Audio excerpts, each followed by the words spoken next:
আদ্রিসের মুখোমুখি বসে আছে আশরাফ খান। আদ্রিসের চোখে মুখে ক্রোধের ছায়া। সে বাবার দিকে এক দৃষ্টিতে তাকিয়ে আছে। ড্যাড, আপনি স্টিল এটা ভাবেন আদ্রিস খান ভীষণ দুর্বল, রাইট? আশরাফ খান তাচ্ছিল্যের হাসি হাসলেন। তুমি দুর্বল নও, এটাই আমার সব থেকে বড় সমস্যা আদ্রিস।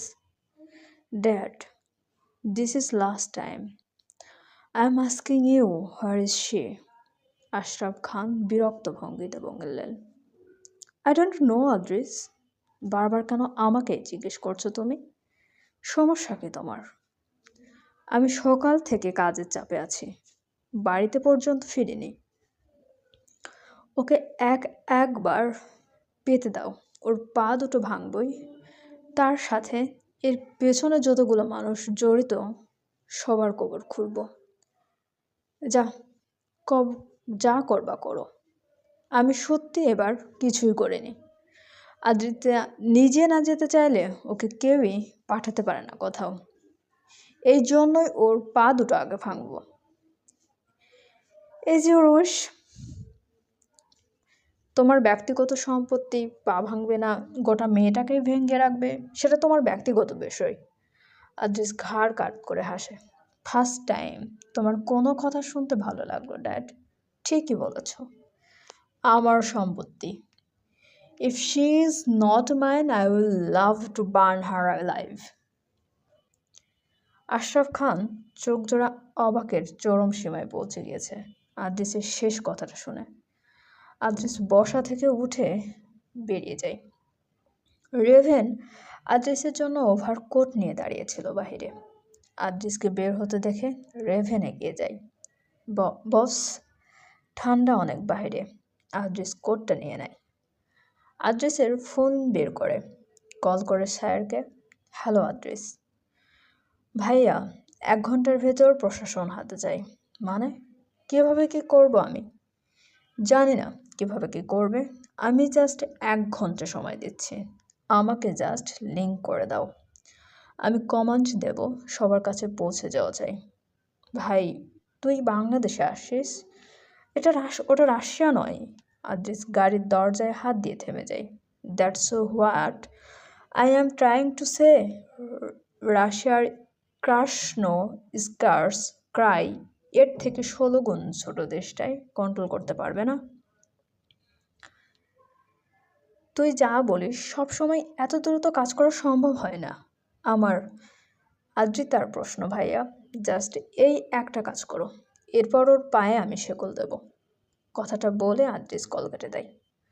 অবশ থেকে স্যার কিছু বলার সুযোগ পায় না। স্যার কল কেটে মাথায় হাত রাখে।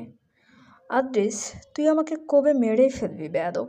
স্যার আদ্রিসকে গালাগালি করলেও সে জানে এই কাজটা না করলে আদ্রিস লঙ্কা বানিয়ে দেবে নিজের বাড়ি সহ সব জায়গাকে।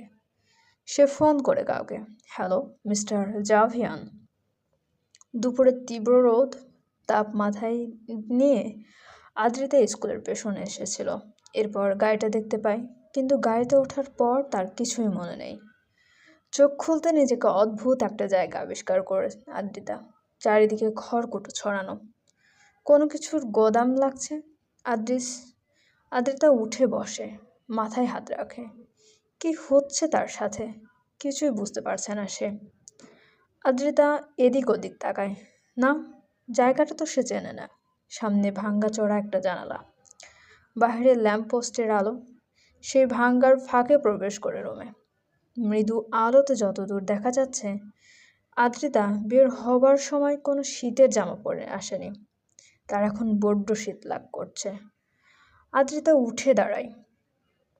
আশেপাশে সব কিছুই নীরব, তবে পাশের দরজার ওপাশ থেকে কারোর কথা শোনা যাচ্ছে। আদ্রিতা কাফা পায়ে হেঁটে যায় সেদিকে। দরজার ওপাশে কিছু লোক কথা বলছে। কী রে, ভেতরের মাইয়াটারে কি করতে বলছো ওই ম্যাডাম?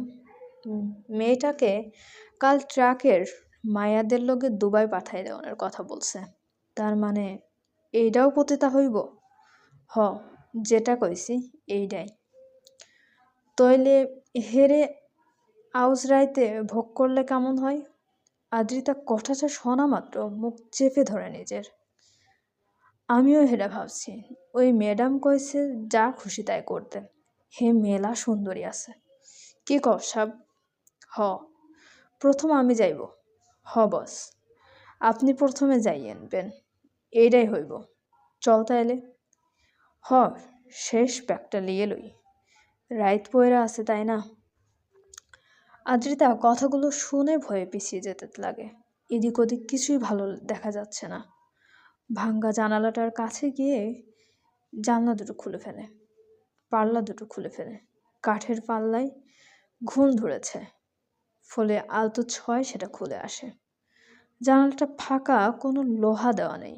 জানালাটা খুলতে বেশ খানিকটা আলো প্রবেশ করে রুমটাই। আদ্রিতা এদিক ওদিক তাকিয়ে দেখে ভালো করে অনেক বছরের পুরাতন একটা পরিত্যক্ত বাড়ি, খড়ের গাদা ওপাশে। আদ্রিতার হাইট ছোট, সে জানালা পর্যন্ত পৌঁছাতে পারবে না। আদ্রিতা পাশের খড়ের গাদা থেকে খড় টেনে নিয়ে আসতে লাগে। এটা করতে গিয়ে ঘর্ষণের শব্দ বাহির পর্যন্ত পৌঁছে যায়। লোকগুলো শব্দ শুনতে পেয়ে চিৎকার করে ওঠে, কে কে ওখানে? আদ্রিতা মুখে হাত চেপে খড়ের গাদার পেছনে বসে পড়ে। ভয়ে তার ছোট্ট শরীর থরথর করে কাঁপছে। শহরের হাইওয়ে দিয়ে পরপর ৬-৭টা গাড়ি স্পিডে ছুটে চলেছে। আশেপাশের প্রতিটা গাড়িকে পেছনে ফেলে এত দ্রুত ছুটে চলেছে যে আশেপাশের গাড়িগুলো হঠাৎ এমন স্পিড দেখে ভয় পেয়ে যাচ্ছে। আদ্রিস আছে সব থেকে প্রথম গাড়িটাই। আদ্রিস ফোনের সাথে ব্লুটুথ কানেক্ট করে এয়ারপড কানে দেয়। অ্যাটেনশন এভরিওয়ান, শহর থেকে বের হওয়া প্রতিটা গাড়ি সার্চ করে, প্রতিটা মোড়ে মোড়ে চেকপোস্ট বসবে। আজ যদি আদ্রিতা আমার বুকে ফিরে না আসে তাহলে আমি আগুন লাগিয়ে দেব। This not my request, this is my command. আদ্রিসের ভয়ঙ্কর হুঙ্কার শুনে সবাই অ্যালার্ট হয়ে যায়। সাইড ইতিমধ্যে সব রকম ব্যবস্থা করে ফেলেছে। প্রশাসন আপাতত আদ্রিসের কন্ট্রোলে। আদ্রিসের পেছনের গাড়িতে রেভেন বসে। রেভেন গাড়ির স্পিড ম্যাচ করতে পারছে না আদ্রিসের সাথে। রেভেন আদ্রিসের কথাগুলো শুনে ফোন কেটে দেয়।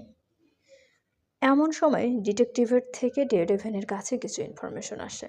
রেভেন মেসেজ ওপেন করে, তার কাছে আদ্রিতার ডিটেলস এসেছে। রেভেন দ্রুত নিজের গাড়িটা পাশে থামিয়ে দেয়। সামনের দিকে তাকাতে থেকে পেছনের সব গাড়িগুলো তাকে ওভারটেক করছে। রেভেন দ্রুত আদ্রিসকে কল করে, হ্যালো বস, ম্যামকে পেয়ে গেছি। আদ্রিসও ব্রেক করে। আদ্রিসের গাড়িটা থেমে গেলে পরপর সবগুলো গাড়ি থেমে যায়। আমি আপনাকে মেসেজ পাঠাচ্ছি। আদ্রিতাকে লাস্ট টাইম ওদের হাই স্কুলে দেখা যায়। এরপর আদ্রিতাকে একটা গাড়িতে উঠতে দেখা যায়। সেই গাড়িটার নাম্বার প্লেট দেখে তার বর্তমান লোকেশন বের করেছে পুলিশ। আউরিয়ার চরগ্রাম, ইন্ডিয়ান বর্ডার থেকে কিছুটা দূরে ওই গ্রামটা। আদ্রিস রেভেনকে কল করে, কত সময় লাগবে যেতে? বস, 2 ঘন্টা। ইন্ডিয়ান বর্ডারে চেকপোস্ট বসা। ওকে বস।